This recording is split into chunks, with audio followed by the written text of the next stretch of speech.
함께 하나님의 말씀을 묵상하고 날마다 신앙일기를 쓰면서 믿음이 성장하는 데일리 큐티 나무향기입니다. 오늘은 마태복음 13장부터 17장까지의 개요를 알아보겠습니다. 우리는 마태복음 11장과 12장에서 예수님께서 이스라엘 백성들에게 거절당하시는 것을 보았습니다. 이스라엘 백성들은 예수님께서 말씀하시는 것과 행하시는 모든 것을 볼 때 그분이 하나님의 아들이시여 하나님께서 약속하신 세상에 오시는 구원자라는 것을 알아보고 믿어야 했지만 그들은 예수님을 영접하지 않고 거절했습니다.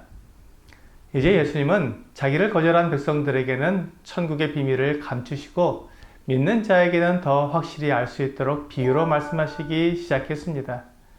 비유란 이미 알고 있는 사실을 통해 새로운 사실을 이해하도록 가르치는 방법입니다.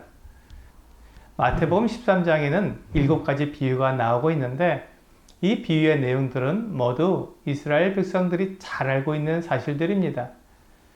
예수님은 이것을 통해 천국의 비밀을 이해할 수 있게 가르쳐 주신 것입니다. 7가지 비유 중에서 씨 뿌리는 자의 비유와 밭의 가라지의 비유는 예수님께서 해석해 주셨기 때문에 나머지 비유들을 해석하는 기준이 됩니다. 이 비유에서 말씀하는 천국은 메시아가 다스리게 될 천년왕국이나 영원한 하나님의 나라가 아니라는 것을 알 수 있습니다. 사실 천국은 예수님이 이 세상에 오심으로 이미 시작되었지만 이스라엘 백성들이 거절함으로 그 완성이 미루어졌습니다. 그러므로 예수님은 이스라엘 백성들이 거절하여 미루어진 천국의 모습을 설명해 주시는 것입니다.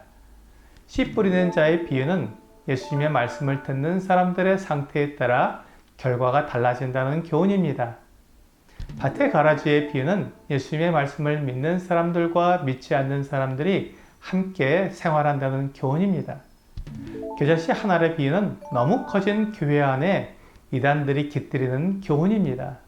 여인이 넣은 누룩의 비유는 진리의 교훈 속에 악한 교훈들이 들어와 교회가 부패하게 되는 것에 대한 교훈입니다. 밭에 감추인 보화의 비유와 값진 진주의 비유는 예수님이 이스라엘 백성들과 이방인들을 위해 자신의 모든 것을 희생하여 사신 것에 대한 교훈이며 마지막으로 그물의 비유는 예수님께서 이 세상에 재림하실 때 참 신자와 거짓 신자를 구분하실 것에 대한 교훈입니다. 14장에서는 헤롯이 예수님에 대한 소문을 듣고는 자기가 죽인 세례 요한이 다시 살아났다고 말하므로 많은 사람들이 예수님을 세례 요한과 같은 선지자로 여긴 것을 알 수 있습니다. 헤롯은 그의 생일에 춤을 춘 헤로디아의 딸에게 한 약속 때문에 세례 요한을 죽이게 되었습니다. 헤롯이 세례 요한을 죽였다는 소식을 들은 예수님은 물러가셔서 주로 제자들을 가르치셨습니다. 그러는 가운데서도 자기를 따르는 많은 사람들을 불쌍히 여겨 그들에게 먹을 것을 주셨습니다. 보리떡 5개와 물고기 2마리를 가지고 5,000명이 넘는 무리를 먹이신 것입니다. 또한 제자들을 먼저 보내시고 예수님이 나중에 물 위를 걸어서 배에 있는 제자들에게 가셨습니다. 이때 베드로가 예수님을 보고 주님이시면 자기를 물 위를 걸어가게 해달라고 하였고 주님께서 허락하셔서 베드로가 물 위를 걷게 되었습니다. 베드로가 두려워하여 물에 빠지자 그를 건져서 배에 올리신 예수님을 보고 제자들이 믿게 되었습니다. 15장에서는 바리새인들과 서기관들이 예수님께 와서 제자들이 손을 씻지 않고 음식을 먹음으로 장로들의 전통을 어겼다고 지적하자 예수님께서 그들의 전통이 하나님의 말씀을 어겼다고 그들의 외식에 대해 지적하셨습니다. 이 일로 인해 바리새인들로부터 배척당하시기 시작했습니다. 이 일 후에 예수님께서 두로와 시돈 지방으로 가셨는데 그곳에서 가나안 여자가 예수님께 나와 귀신 들린 자기 딸을 고쳐달라고 구했습니다.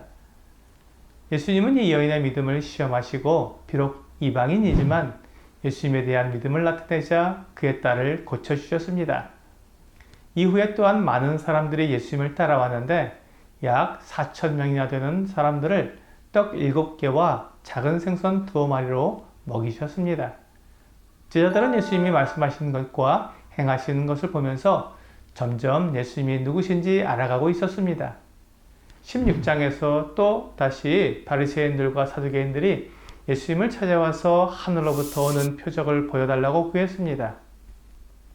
그들은 예수님이 하나님께 보내심을 받은 선지자라면 그에 합당한 기적을 나타내 보이라고 요구한 것입니다. 그런데 사실 예수님은 지금까지 많은 기적을 나타내 보여주셨습니다. 그것으로 충분했지만 그들은 좀 더 확실한 기적을 보고 싶다고 말한 것입니다.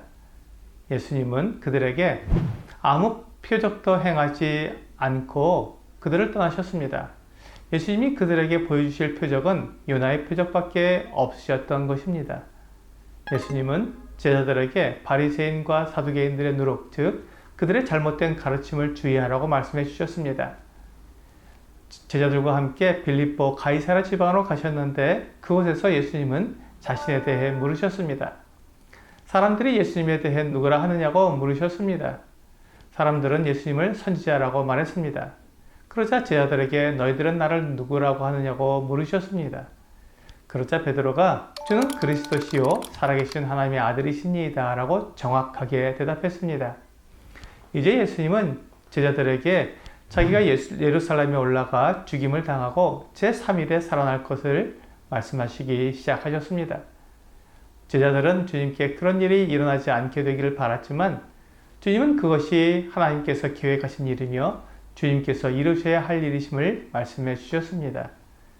그러면서 하나님의 뜻을 이루기 위해 목숨도 아끼지 않는 제자도에 대해 가르쳐 주셨습니다. 17장에서 예수님은 제자들을 데리고 높은 산에 올라가셔서 그 모습이 변형되는 것을 보여주셨습니다. 예수님은 이 일을 통해 제자들에게 자신이 누구신지 더 구체적으로 보여주신 것입니다. 훗날 베드로는 이 변화산에서의 사건을 기억하고는 주님께서 다시 오실 때의 영광을 미리 본 것으로 묘사했습니다. 주님께서 변화산에서 내려오셨을 때 귀신 들린 소년의 아버지가 나와 제자들이 고쳐주지 못한 자기 아들을 고쳐달라고 구했습니다. 주님은 그 아이를 데려오라고 하셔서 고쳐주셨습니다. 그리고 주님은 성전세를 걷는 사람에게 자신과 베드로의 성전세를 내게 하셨습니다. 예수님께서는 하나님의 아들이시며 사람들을 구원하러 오신 그리스도이시지만 사람들은 예수님을 알지 못했고 또한 예수님을 거절했습니다. 그렇지만 예수님은 사람들을 미워하시거나 그들이 행한 대로 되갚지 않으시고 사람들을 위해 자신의 모든 권리를 다 희생하셨습니다. 이것이 우리 주님의 사랑입니다.